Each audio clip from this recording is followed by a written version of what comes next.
Sai Salazar, hatid sa inyo ang mga pinakamainit na balita sa bansa. Dito sa News Force.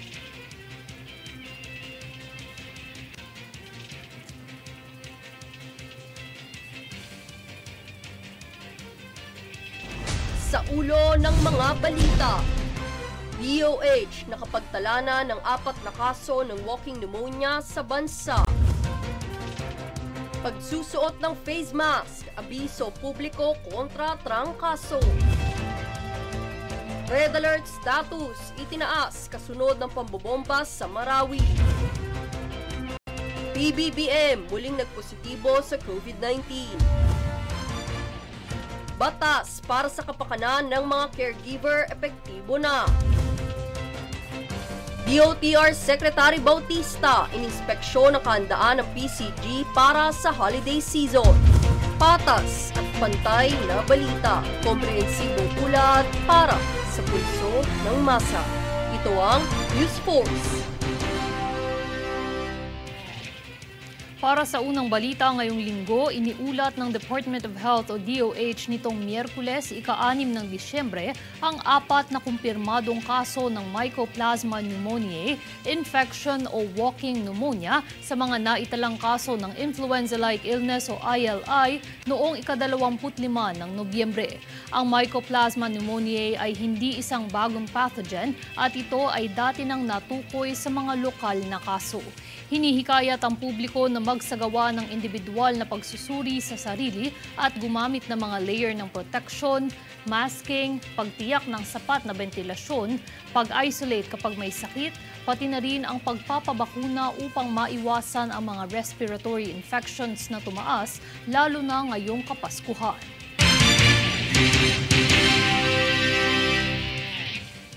Kaugnay pang balita, nag-abiso ang Philippine Ports Authority o PPA sa mga pasaherong pandagat na sundin ang basic health protocols tulad ng pagsusuot ng face mask upang makaiwas sa banta ng respiratory illness.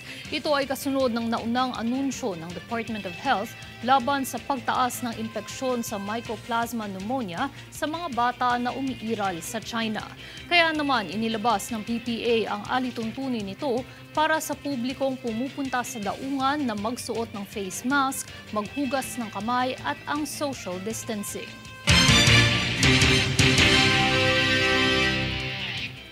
Sa ibang sakuna, nilinaw ng Philippine Institute of Volcanology and Seismology o PHIVOLCS na hindi mula sa pinangangambahang The Big One ang naitalang magkakasunod na lindol sa bansa. Ayon kay PHIVOLCS Director Teresito Bacolcol, ang Big One ay posibleng nabubuo ng West Valley Fault na walang kinalaman sa Manila Trench na nagdulot ng 5.9 magnitude na lindol kamakailan. Kaunting kaalaman ang The Big One ay tumutukoy sa malubhang sakuna at mga senaryo ng lindol na kadalasang tumutukoy na maaaring maranasang worst-case scenario matapos ang isang 7.2 magnitude na lindol mula sa West Valley Fault.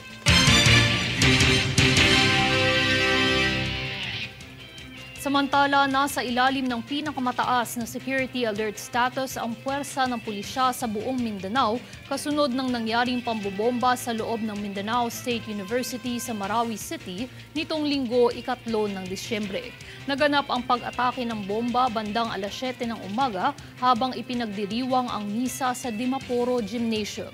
Hindi bababa sa 4 na katao ang nasawi at 45 ang nasugatan dahil sa pambobomba. Kasalukuyan pang inalam ng pulisya ang motibo, ang mga tao o grupong sangkot, pati na rin ang uri ng bomba na ginamit sa insidente ng pagpapasabog.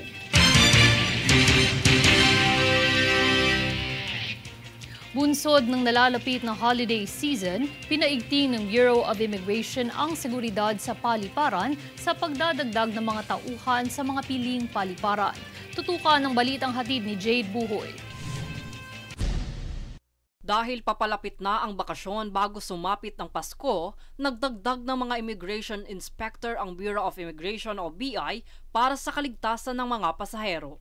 Ayon kay BI Commissioner Norman Tansingco, may kabuuang 38 immigration officers, assistant at iba pa ang kasalukuyang nasa Philippine Immigration Academy sa loob ng Clark Freeport Zone. Pahayag ni Tansinko, ang pagsasanay na kanilang pinag-aralan ay nakatuon sa mga soft skill training upang masigurado ang maayos na serbisyo sa mga paparating na pasahero.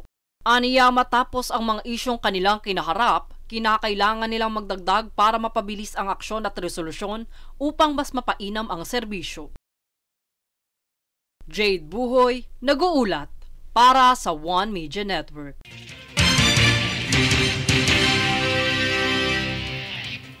Nilinaw ng Philippine Statistics Authority na hindi gaano makakaapekto ang Noche Buena items sa overall inflation ng bansa.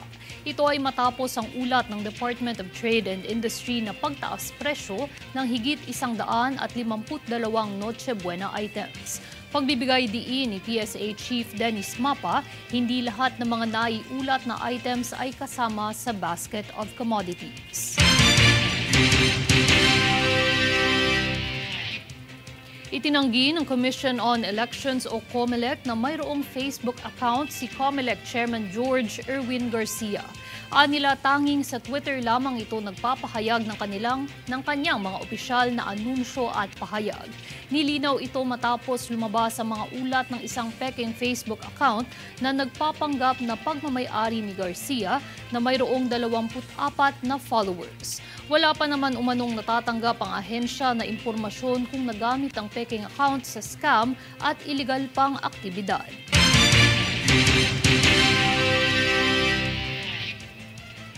Susunod sa News Force.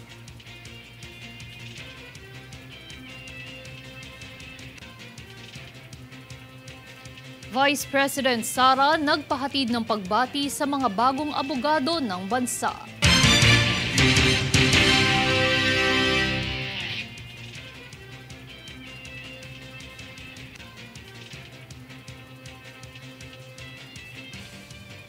Karagdagang multa sa EDSA busway violators epektibo ayon sa MMDA.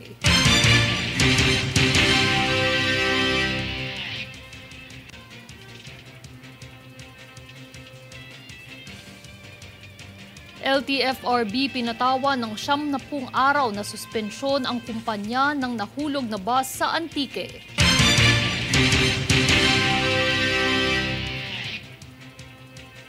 Manatiling nakatutok para sa higit pang mga balita sa pagbabalik ng News Force.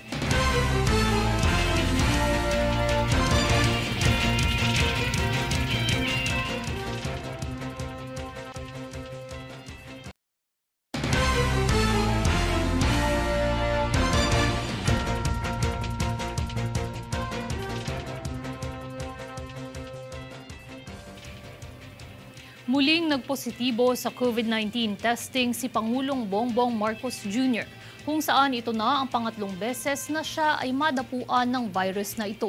Alamin yan mula kay Francis Riodique.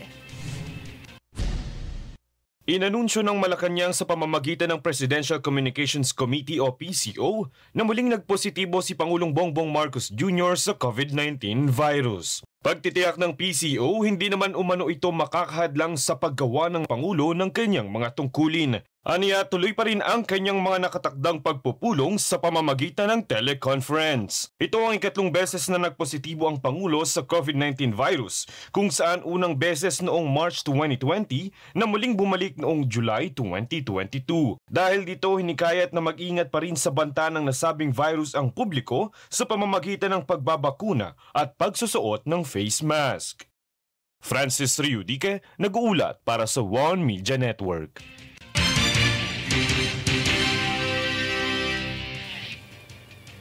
Balita ukol sa pangalawang Pangulo, matapos ilabas ng Korte Suprema ang opisyal na resulta kahapon ng mga pumasang bar examinees, nagbigay ng mensahe si Vice President Sara Duterte para sa mga bagong abogado ng bansa. Tunghaya ng ulat ni Princess Castro. Nagpaabot ng pagbati ang Vice Presidente at kalihim ng Kagawaran ng Edukasyon na si Sara Duterte para sa mga bagong abogado ng Pilipinas.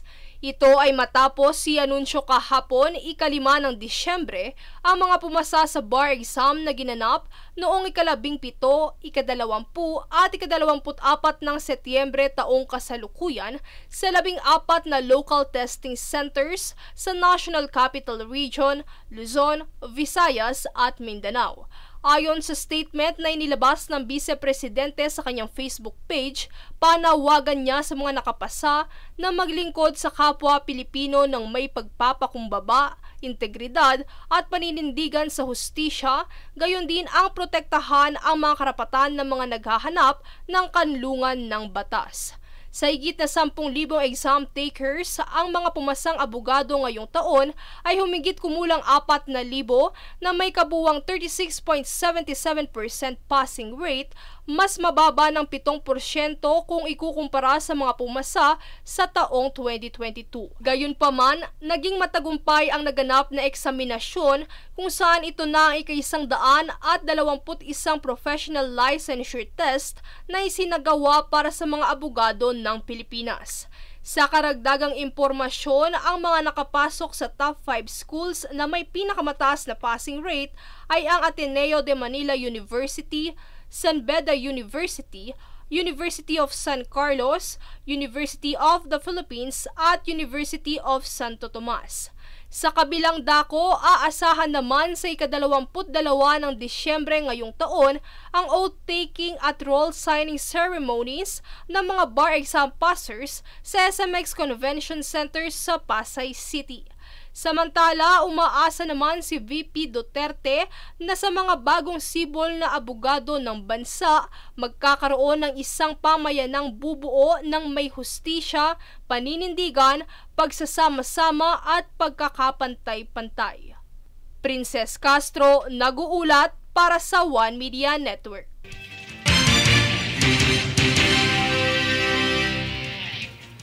Sa ibang balita naman, makaraan ang paglulunsad ng Special Task Force Group ng MMDA upang mapaigting ang seguridad sa mga pulisiya sa kalsada at EDSA bus lane kamakailan, naging epektibo ang resulta ng operasyon.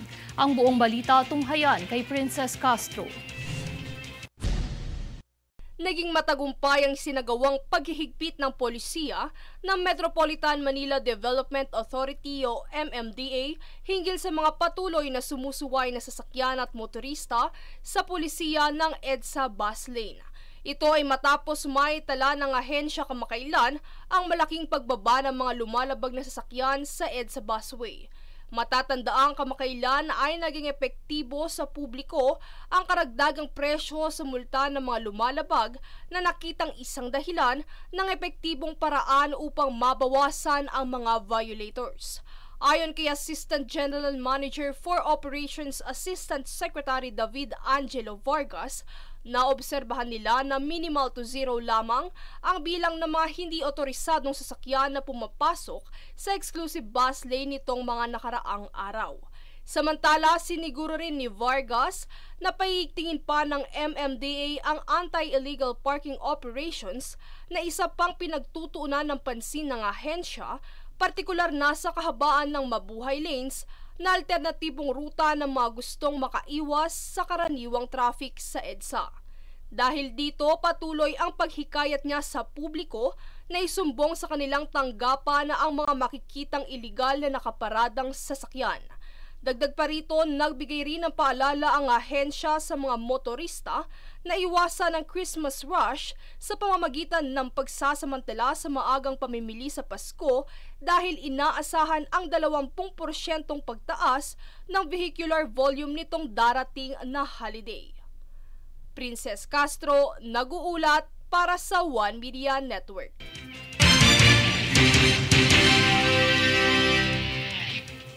Magandang balita, opisyal nang isinabatas ang Caregiver Welfare Act na pinamunuan ni Senador Jinggoy Estrada sa Senado.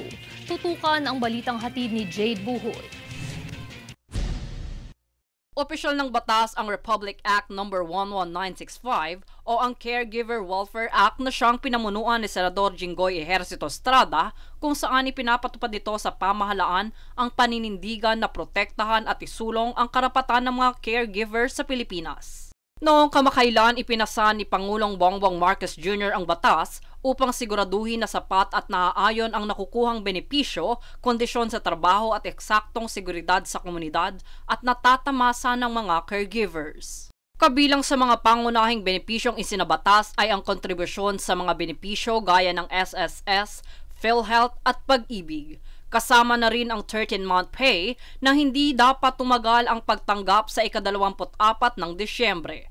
Pati na rin ang mga caregivers na nakapagsumite ng 1 taong serbisyo ay maaaring makatanggap ng 5 araw na paid service leave. Jade Buhoy, nag-uulat para sa One Media Network.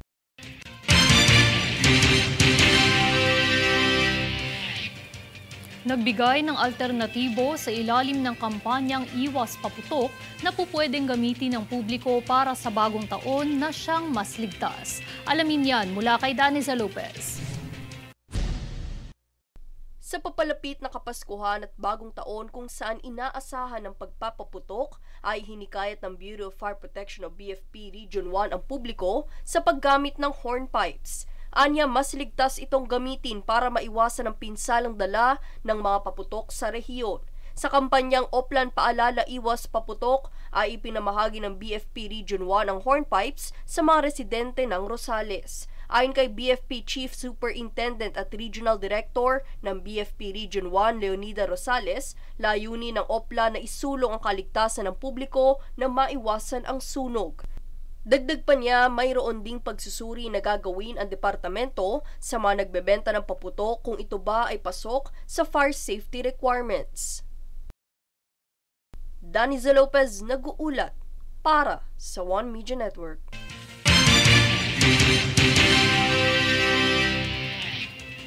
Siyam na pung araw na suspensyon. Ito ang ipinataw ng Land Transportation Franchising and Regulatory Board sa kumpanya ng nahulog na bus sa Antique. Para sa detalye, narito si Francis Riudique. 17 ang nasawi matapos malaglag ang bus na ito sa bayan ng Hamtik, Antique nitong Martes ng hapon. Ito ang kinumpirma ng Antique Police kung saan kasama sa binawian ng buhay ang driver nito, inspektor at 17 anyos na estudyante. Nanggaling ang bus na ito sa Iloilo na papunta sana sa Kulasi, Antique. Dahil sa nangyaring insidente, nagpataw ng 70 araw na suspensyon ang Land Transportation Franchising and Regulatory Board sa kumpanya ng bus na Ceres Liner. Sakop nito ang tinatayang 15 bus na regular na dumadaan sa nasabing ruta. Ayon kay LTFRB Chairman Chofilo Guadis III, ipinagkutos na rin niya ang agarang investigasyon sa nangyaring insidente. Francis Riudique, nag-uulat para sa One Media Network.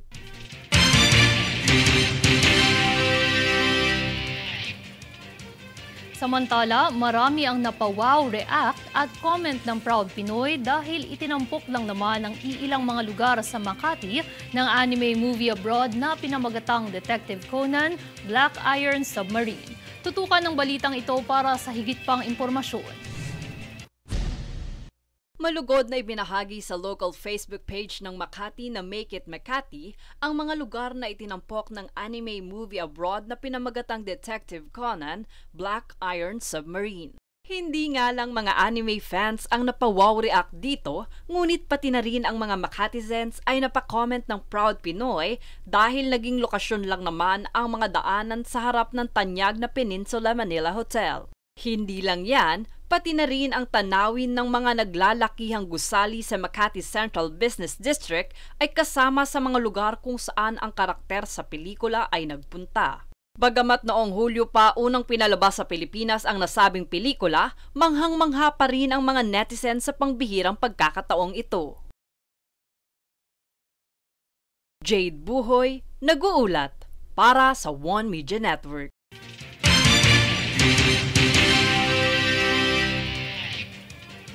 Ininspeksyon na ni Department of Transportation o DOTR Secretary Jaime Bautista ang kahandaan ng Philippine Coast Guard o PCG para sa holiday season. Ipinresenta ni PCG Commandant Coast Guard Admiral Ronnie Hilgavan at PCG Spokesperson Coast Guard Rear Admiral Armando Balilo ang mga tauhan, barko at land mobility assets na itatalaga at gagamitin upang matiyak ang kaligtasan at seguridad ng mga pasahero sa iba't ibang daungan at dagat sa buong bansa. Sinuri rin ni Secretary Bautista ang disaster response at rescue operations ng PCG sa pagsisikap na makamit ang zero maritime incidents sa kritikal na panahong ito.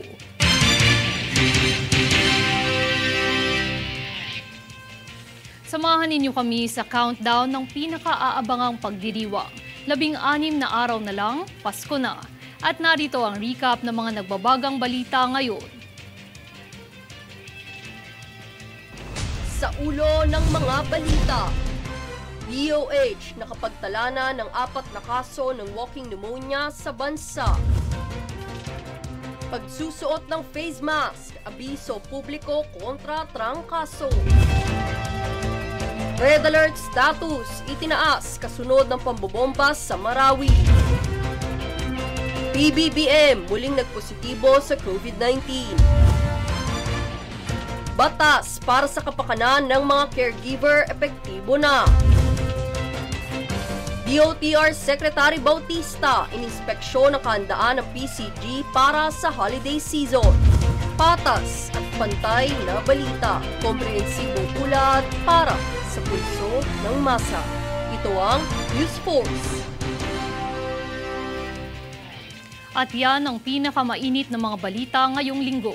Manatiling nakatutok sa aming mga ulat at updates sa aming Facebook page, facebook.com/One Media Network. Ako si Mai Salazar at ito ang News Force.